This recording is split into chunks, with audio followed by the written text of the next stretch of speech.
Merry Christmas and a Happy New Year, dear abalabi bange abalungi aba News Spark Channel. Zeno ndi mu advent tetukuza Christmas ni ate kyo tekingana kuba nti nate nkwagaliza Christmas nungi ate tusabe Mukama Katonda atutuse mu mwaka gwa 2025 ate omwaka ogwo gubeere gwa buwanguzi. Sigala kurisawo kambere nga ate ntandikirawo nsonga za mutabani wa Jose Chameleone Abba kosa ne Jose Chameleone atera n'aba bavayo kuba nti no bamusabula ono omwana ye munnange tanyigirwa mu ttooke yavuddeyo n'alyoka nno atulabula n'alyoka agamba nti alimu omusaayi gwa maama we ate jjukira omusaayi gwa maama we ogwo abakyoli tebasaaga kakati no yagambye temujja kubeera nti no mumunyigira mu ttooke yasabudde omu ku omu oba kati tutandikirewa full figure Abba yavuddeyo n'abeera nga ate asabula full figure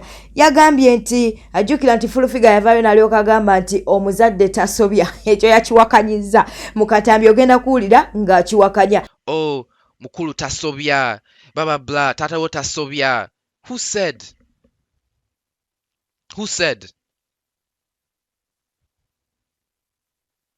that? Kantu Anambi said that. That's why we're still doing that.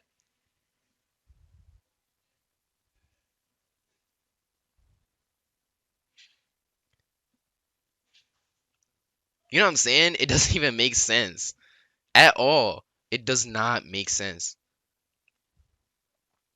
It's not even this generation. It's just generally. Who said that mukulu tasobya? Do you know how many times I've heard that? Oh, respect your grandparents, blah blah blah. Give due respect. Yo, wake up. It's 2025. We're going into 2025. Respect is earned, not given. There's never once... Bro, let me not even say that on here, bro. But look. Right and wrong has no age. It's either right or wrong. They're not going to be like, oh, he was wrong, but he's 10 years older than the guy that was right. So that means he's right.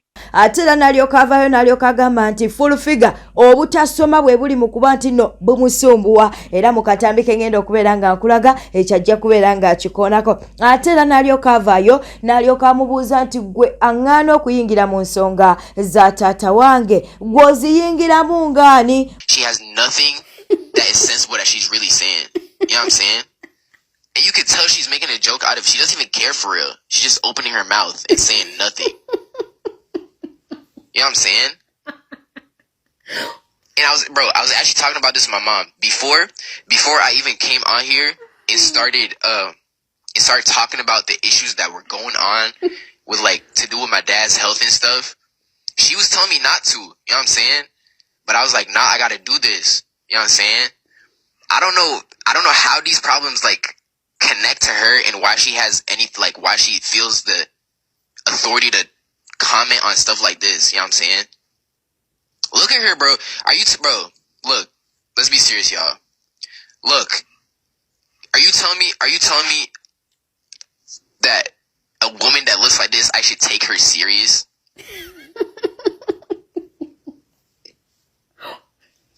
She goes to the point of embarrassing me on the internet talking about I'm finna get a girl pregnant. I'm not a kid no more. That's why she's still stuck there. That's why Uganda is like this. Because we have such uneducated people.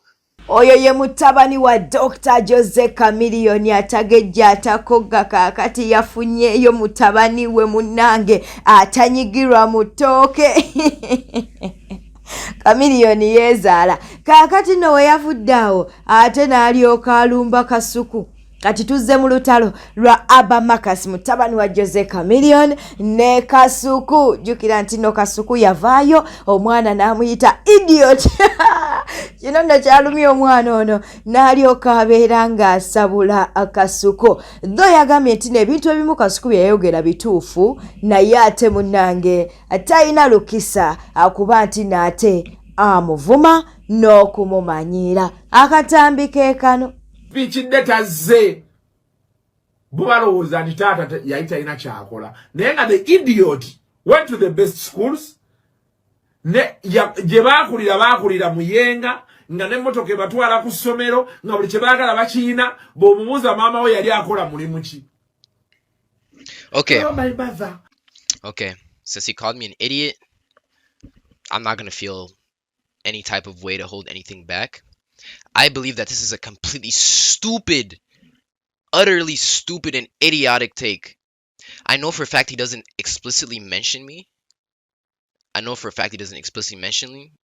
But context clues lead me to decide that this is a message that concerns me and what my cause had to do and how I came on TikTok and dealt with my family business, okay? All these things that he's saying are valid points. You know what I'm saying? But it's nothing special. Let me give you guys an example. There's one type of person that I do not like. There's people that complain about paying their children's school fees. Oh, I'm broke. Nasasude school fees. I just pay school fees. Who asked you to pay school fees? It's a what's it called? It's what we call bare minimum. Your father sending you to good schools, your father providing food on the table, your father providing for your family, right? Your father providing everything for you to grow up to be a better man than he was it's what we call bare minimum. It's his obligation. Nobody should give him a round of applause. Nobody should give no father a round of applause. Oh, good job. You sent your children to school. You gave them good food. You put clothes on their body. They're doing good in life because of you. Oh, great job. Is that how low the bar has gotten? Tell me if I'm wrong. Is that how low the bar has gone? Because to me, that's responsibility. The way my parents raised me, that's bare minimum.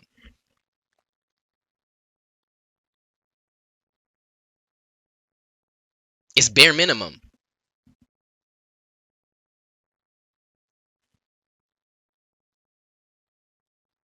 Exactly. It is their responsibility.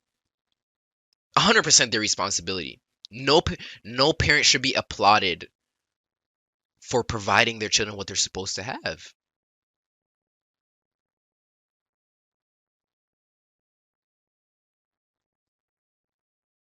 That's what it is.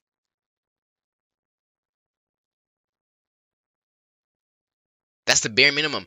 The only thing I would say that parents should be applauded for is raising a good child. Because that's a very hard thing to do.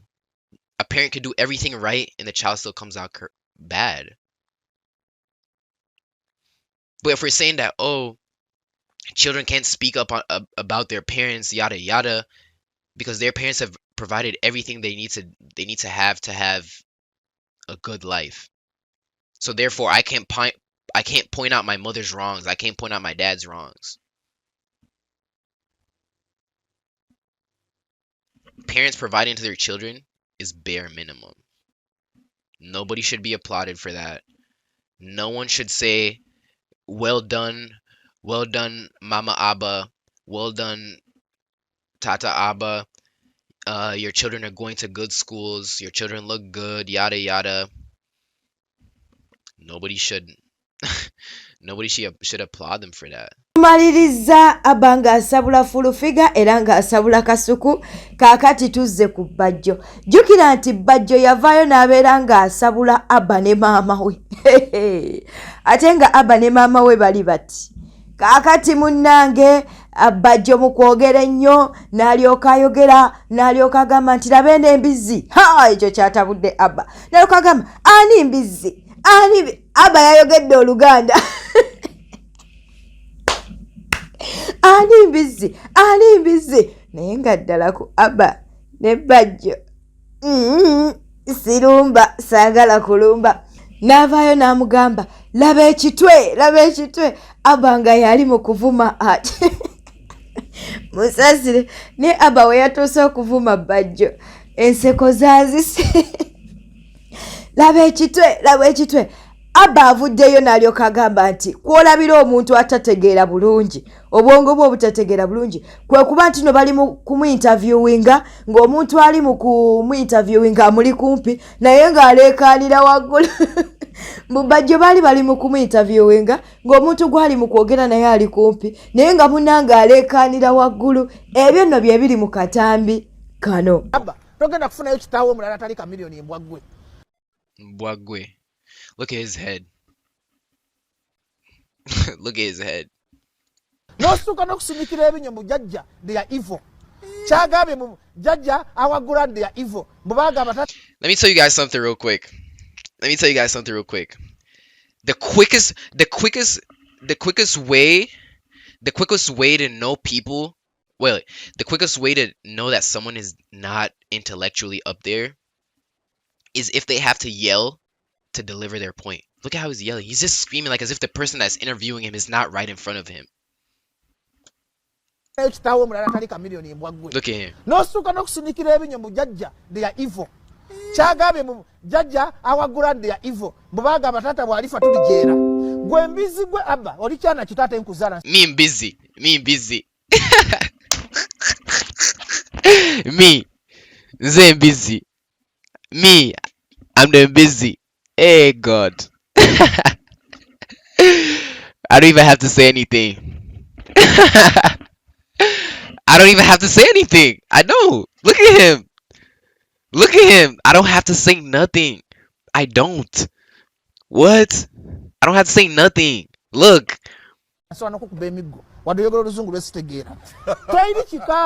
See? That's exactly what I'm talking about. He's making noise. Let me tell you, there's people that think that when they get loud, they're right. They just be loud and wrong. He doesn't look. He just openly what's it called? Admitted to not understanding what I said. That he didn't understand my English. So how does he have the message to reply to me? It doesn't make sense.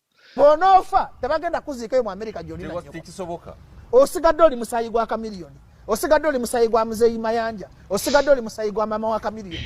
If you cannot respect your clan, then you can even not respect yourself and your If you cannot respect your clan, then you cannot even bro. Because of your man, yete kamuguraji za mama we ne tata we. Look. Bro, first off, there's no grudges. Again, in my video, everybody could see, everybody could see that I was not trying to fire anybody, do anything of that. I was just pointing out the issues that are going on. You know what I'm saying? So that people can feel the sense of urgency. You know what I'm saying? Because that's what the media does. Let me tell you something.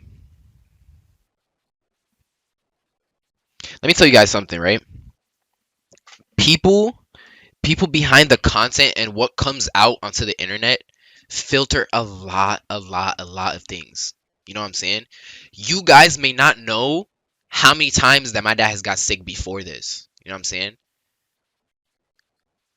Maybe there's times he's even been sicker than he is now. But just this time people choose to put it out. You know what I'm saying? Times he's even been sicker than he is now. But just this time people choose to put it out. You know what I'm saying? He doesn't even know what's going on. Yet again, I don't know who this guy is. Imagine being so immature, bro. Imagine being so immature. You're calling me a pig. Which is quite ironic because look at how he looks. Imagine, bro. Yet again, bro. These are the influencers that are on our platforms. I don't know why, bro. As Ugandan people, we need to do better. You know what I'm saying? We need to do better. This is someone that we are giving a platform to inspire the youth. Akati munange atolowooza ne taata muto yalugendeddemu twogera ku Wizo anti Wizo yavaayo n'alyoka agamba nti munange Abba kye yakoze tekyabadde kituufu, yabadde alina okusooka okuba nti no ayogera ne taata we okusinga okujja ku mutimbagano. Abba asekeredde taata w'omuto Wizo n'alyoka agamba nti ekitawaanya Wizo kiri kimu nti embeera taata we zaali mu kuyitamu ne Wizo zembeera ze zimu zayitamu. Wetugamba kukunywa omwengo bagukweyisa mu ngeri Dr. Jose Chameleone gye yeeyisaamu munange mbu ne Wizo bw'atyo bwe yeeyisa. Akatambi kaakano. Now we're gonna respond to my uncle. Ndisoose n'abuuza taata we Abba yandisoose n'abuuza taata we kyekikunywesa kibayita omuzungu kyayita circumstances. Twakula. All right, guys. I don't want to be disrespectful here because this is my family, right? But we all know something I cannot say. You know what I'm saying? We all know something like that I cannot say. Obviously, he's gonna be what's it called? Defending my dad. You know what I'm saying? We all know something that I must not say. Just know these two people are very similar. Abba yandisose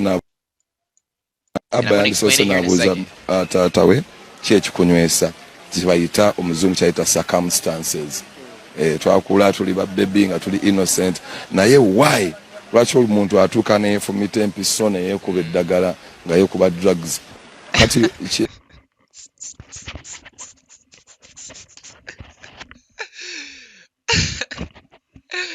Look.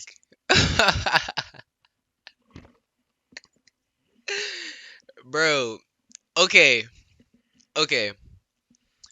Look. Does anybody on earth have a perfect life? Wadde ng'obutambi obusinga bwenkuwadde abadde ali mu kusabula abo abaavaayo okuba nti no bamuvuma naye ate yavuddeyo n'abeera nga yeebaza Juliet Zawedde eyatutte taata we okuba nti n'ate ajjanjabibwa. Omwana ono munnange buli kimu ekigenda maaso akitegeerera ddala bulungi era yavuddeyo n'abeera nga yeebaza Juliet Zawedde okuba nti no munnange yawulidde omulanga gwabwe n'abeera ng'ate atwala taata waabwe okuba nti no ajjanjabibwa. Okitegedde nno mukwano Akatambi no kekano nga Abba Marcus munange yebaza Juliet Zawedde. I want to put out a message. I want to thank Juliet for taking care of my dad. I honestly appreciate it. You know what I'm saying? I thank her a lot from the bottom of my heart.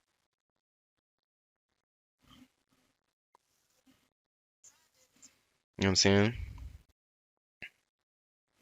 I thank her. That's the truth. Nga tukyali eyo jjukira nti no Dr. Jose Chameleone tetuyinza kumuvaako tutyo kubanga ye muyimbi wa Uganda. Ekyo wenkyogera abamu bamwagala kunkuba mayinja naye njagala okubeera nga nkutegeeza nti bano batuuse bulungi era munnange ono agenda okutandika okuba nti no afuna obujjanjabi.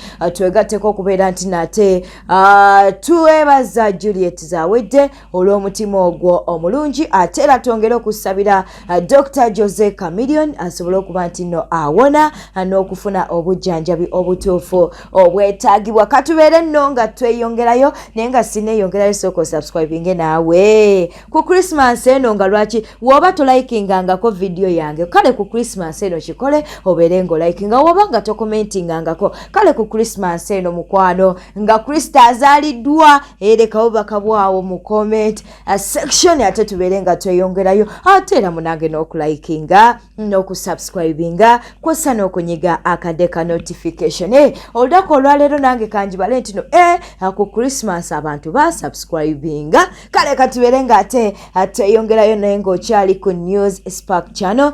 Kiriza mbere nga mbuuzaako ku mikwano gyange bano Wamanga njagala okubuuzaako ku Baby Shana webale kuba nti no mukwano okwali njagala okubuuzaako ku Namutebi Darat Kagude Charis Mr. Musisi Jona Sesanga Godi Oliotya mukwano ate njagala okubuuzaako ku Mariam Nakato nawe osobola okuleka obubaka bwawo mu comment section nja kubeera nga ate nkubuuzaako esi mu Dubai ogamba otya mukwano katubeere nga ate tweyongerayo munnange mu mawulire amalala. Eddie Kenza avuddeyo n'abaako byayogera ku lutalo oluliwo wakati wa Bobi Wine kw'ossa ne Alien Skin.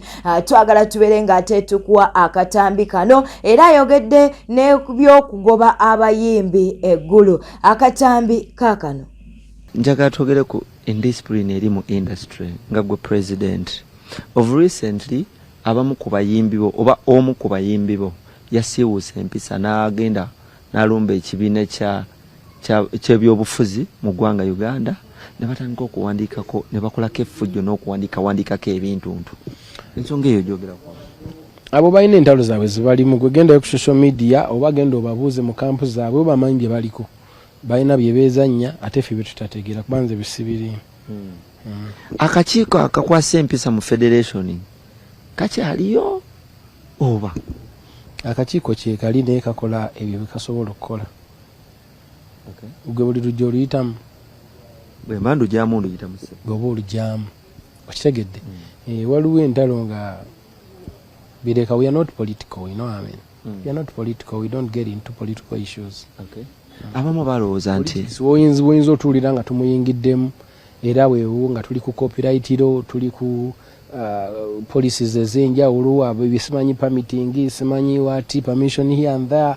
That's when we can come in and challenge here and there or support okitegeera naye byaffe si yani ebyammwe tebikwata naako ebyo. No. Kulwana biki ku side ya federation it is for musician oba owagirani gomanyi ezentalo buli omuzaali musimanyi wayombye ne mukyalawo poliisi ebimala. Abayimbi vulgarity eri mu industry UCC abayingiddemu erega ne bakwatamu yenna okutegeka ekivvulu yenna okusooka okugenda wali ku UCC. Ebyo natujja kubyogera ku kuba at the end of the day UCC naye n'okumanya nti ng'oggyeko okutulejulatinga terina kyebadde tuwadde kubanga toyinza kukwata manya Abaganda baali bagezi. Baganda bagamba nti togezanga n'obuukira embalaasi gy'otaliisa. Bw'obuukira embalaasi gy'otaliisa oyinza okumaliza ng'ekututte wafu ng'ekututte gyejja emmere ate gwe gy'otamanyi okitegeera. Music industry eno tukirize tugaane ffe tetwandibadde mu bino. Miyamu musician amwan entertainer nandibadde ndi ku stage nga nnyimbira abantu okitegeedde nga ndi mu ku entertaining mbakolera jokes mbazanyiramu ku stage abantu basanyuse labye ndimu because there is a problem. Ninga bo babeddewo emyaka gyonna. Why are we here? You understand? So ebyo nebibuuzo balina obyebuuza ate n'ekyokubiri balina omanya nti abayimbi twekolamu obukulembeze nga tulaba ensonga zaffe teziguka bulungi. They should always come and talk to us. Kitegedde kubanga structures weziri bateeseeko naffe tuleme kulabira bintu nga babikubye ku internet because balina amateeka. Mateeka gabagwa tetuganye naye amateeka tegaliwo ku oppressing abantu just because oyagala nnyo. Batuyite tutulenga nabo buli omu ateeka ebirowoozo bye tutambulire bulungi. Ensi yaffe ffenna olw'okuba olina omuggo tekitegeeza ogunkubye nange nsobola okukwata ejjinja. You know what I mean? So saagala kwogera bingi but abantu abo batuyisizaamu amaaso ebbanga ddene naye ffe twasalawo tukakane tube bantu balungi tubabuulire nti bannange mutukoze bubi wano nawali. Bantu bonna abatubba abantu abo abamu babamanyi naye tebabalina kye babanyega because babawayo kakickback abamu ebitongole ebyenjawulo. Abantu abadde babba music w'abayimbi bagagga nnyo kyovola bateekamu ssente ffe ne twekuba bo ne batambula bingi bibaddewo naye ng'ate bannaffe abatukulembera tebatuyambye naye ate bavaayo. Siwagira abantu bayimba nnyimba ezo naye senga era bali bulungi nabo tebandituuse ku sseeryo. Obubaka obusembayo Eddie Kenzo nga tugenda mu nnaku enkulu eri abawagizi. I just want to wish all my people Merry Christmas and Happy New Year. Saba Mungu abateremu obwangu mu buli kimu kyonna n'okubebalizaako Mukama ffe n'okumwebaza ye bali kutuyisa mu mwaka batasobodde kumala kafiiriddwa omuntu alwazizza omuntu we. Mungu yagaba ate atwala ebirungi bingi bikyajja kubanga ebirungi biri mu maaso ate obulamu bwe bugagga. Mu mawulire amalala Dr. T Amale avuddeyo munnange n'abeera ng'ate ayingira mu nsonga z'omulangira SUUNA yagobeddwa General Salim Saleh yamugambye genda abayimbi mbakoye. Abayimbi bagobeddwa ate eggulu. Kaakati nno munnange Dr. T Amale aliko byayogera. Wetwogera omulangira SUUNA yeetuze era abagenda ofuna akaso okusala omulambo gwe wansi mwanguwe. Ebyo nno bye bintu abantu bye baagala okuwulira era abantu baasanyuse nnyo omulangira SUUNA ng'agobeddwa mu maaso ga General Saleh.